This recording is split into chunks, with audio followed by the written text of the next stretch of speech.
अस्सलाम वालेकुम अबर फजल अब्बास इब्न अमीर अपनी अपना सैयद वसीन अस्सलाम वालेकुम रहमतुल्लाहि व बरकातहू। शब जुमा है, बारगाह मौला अबुल फजल अब्बास अलैहिस्सलाम है।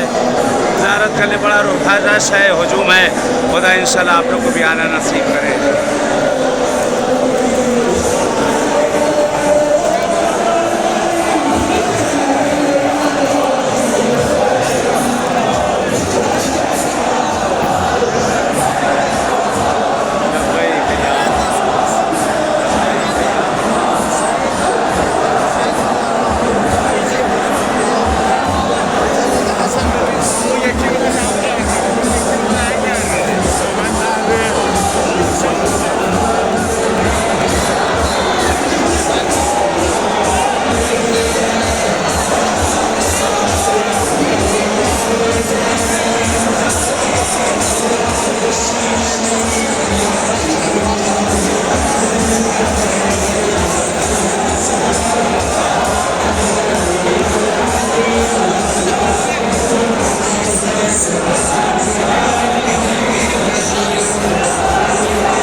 शब जुमा हर मौला अबुल फजल अब्बास अलैहिस्सलाम है।